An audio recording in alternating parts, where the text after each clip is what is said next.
कुछ आपके हाथों में है महादेव।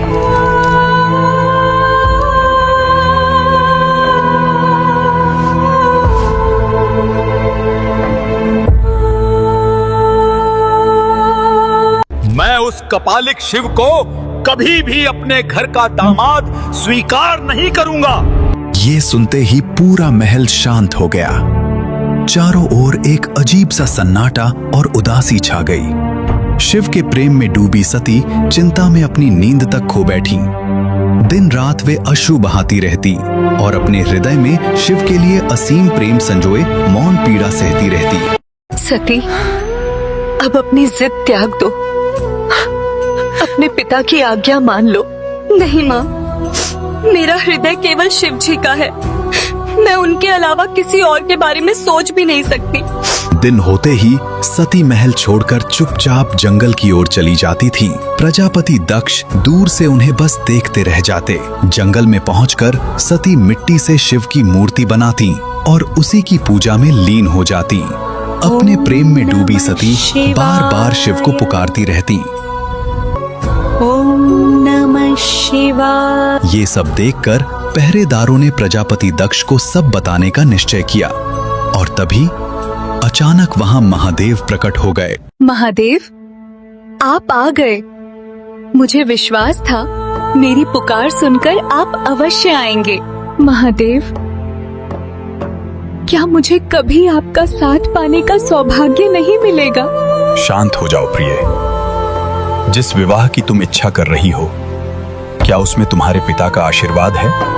विवाह दो आत्माओं का पवित्र मिलन है। तुम्हारे पिता के आशीर्वाद के बिना यह विवाह पूर्ण नहीं हो सकता। महादेव, आपको छोड़कर मैं किसी और के साथ कैसे प्रसन्न रह पाऊंगी? महादेव, आप मुझे अपने साथ ले चलिए। सती, आज तुम मेरे साथ चलने की बात कर रही हो, पर उस पिता का क्या जिसने तुम्हें पाल पोस कर बड़ा किया? ब्रह्मदेव, अब समय आ गया है कि सृष्टि को उसका न्याय दिया जाए। हे नाथ, मुझे ज्ञात है आप क्यों आए हैं, लेकिन क्या यह संभव है? दक्ष आपका पुत्र है। भला कोई पुत्र अपने पिता की आज्ञा कैसे टाल सकता है? हमें तुरंत दक्ष के पास जाना होगा।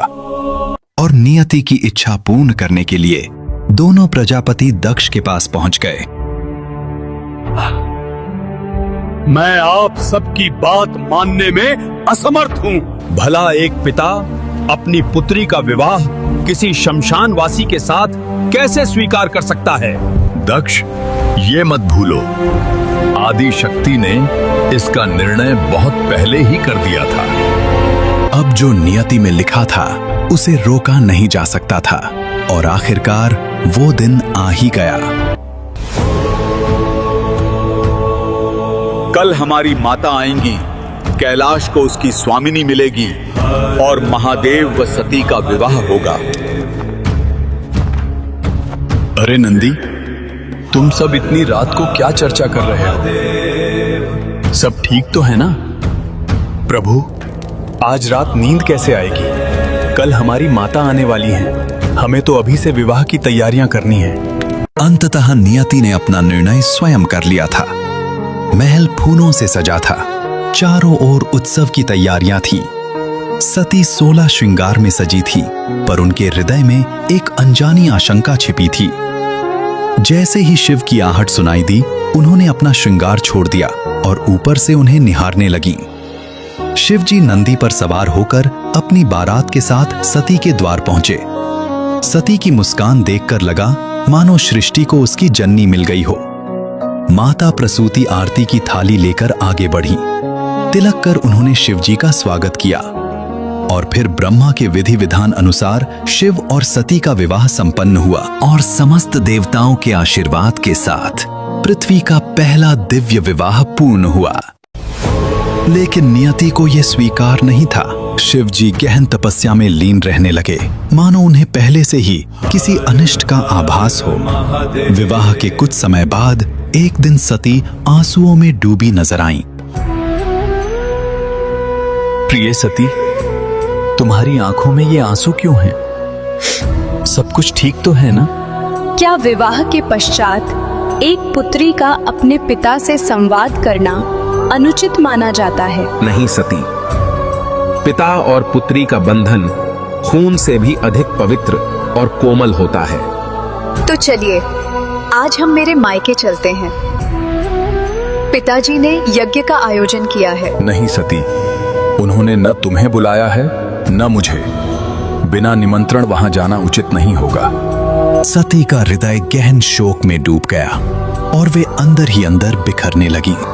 पति की आज्ञा के विरुद्ध मैं कैसे जाऊं?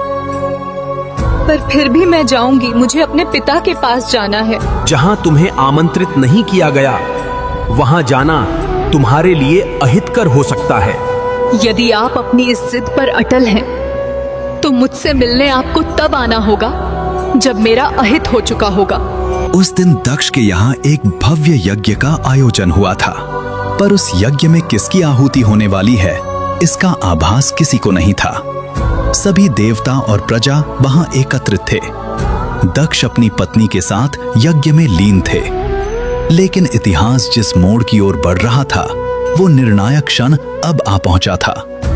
महादेव के रोकने के बाद भी सती उस यज्ञ स्थल पर पहुंच गईं। तुम यहाँ क्या कर रहे हो? किसने तुम्हें बुलाया है? तुरंत यहाँ से निकल जाओ। आखिर एक पुत्री को अपने ही पिता के घर आने के लिए निमंत्रण की क्या जरूरत होती है?